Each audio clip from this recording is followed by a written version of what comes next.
Hello and welcome to the Slow Looking series with Emma. My name is Barbara Ann Harkin, and today I'd like to dedicate a little bit of time to looking at the artwork Alpha and Omega by artist Janet Mullarney. This work is part of Emma's permanent collection.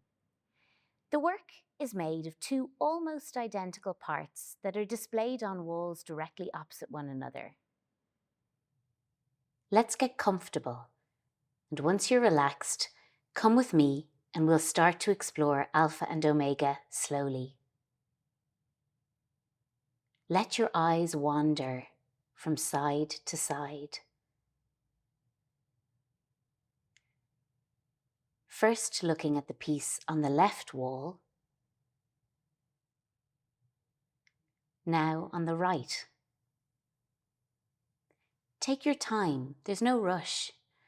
Feel free to pause the video if you'd like to dedicate more time to looking at any particular aspect of the artwork. Let's slowly start understanding the artwork by looking at what it's composed of. How many parts can you identify? Let's zoom in a bit more. Are there any small details that catch your eye? What materials do you think the artist has used to make this work? And what about the textures? If you could touch the work, how do you think it would feel? At first glance, the artwork looks white. Now that we've spent some time looking at it though, what colours do you see emerging? Let's zoom out again. What do you see? Is there anything you can recognise?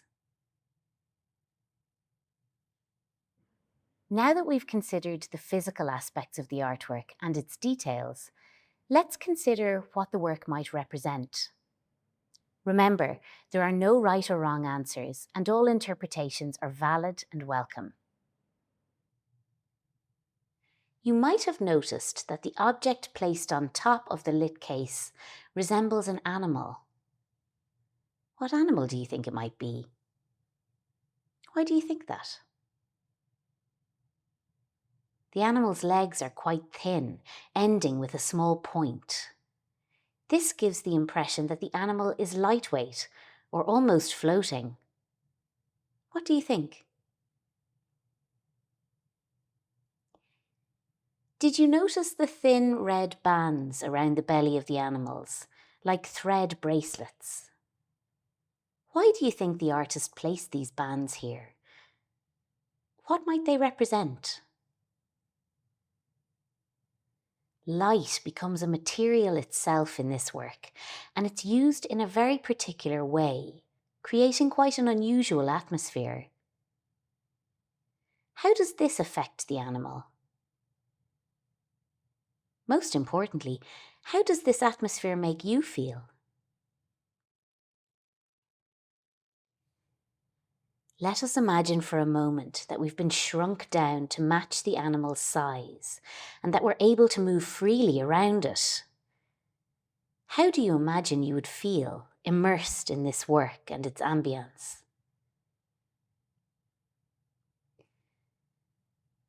The title, Alpha and Omega, has a religious connotation, sometimes used to refer to the comprehensiveness of God including all. Taking that into consideration, does it change the way you see the work? I want to dedicate some time to talking about the artist who created the work, to help us appreciate it a bit better.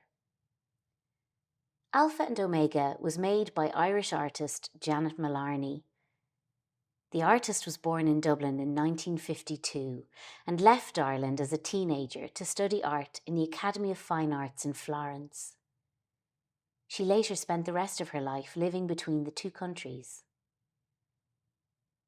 Her practice mostly focused on sculpture, using a wide range of materials such as wood, plaster, wax, and textiles to create figurative works, depictions of animals, and human figures. Like many artists of her generation, Janet Mullarney was influenced by surrealism and its focus on the unconscious. This became a foundation of her work to later explore various aspects of the human condition. Janet often drew inspiration from religious settings, from the Hindu temples and shrines of India to the Catholic churches and monuments of Italy. Having considered the work and its potential interpretations, let's connect with the work and make it more personal. Janet Mullarney often projected human and personal matters onto animals. She believed it's easier for us to relate to dark issues once shown through an animal. If you had the option of sculpting an animal, which animal would you choose? And why? What aspect of the human condition would you explore through your sculpture? It's wonderful the number of ideas that can arise out of one work once we slow down and look closely. When we give ourselves the space to explore the work, looking closely and experiencing it rather than needing all of the answers immediately, we can make more personal connections. I want to thank you for coming and exploring Alpha and Omega by Janet Mullarney with me today. I really hope you've enjoyed your virtual visit to Emma and that you'll join us again. Thank you.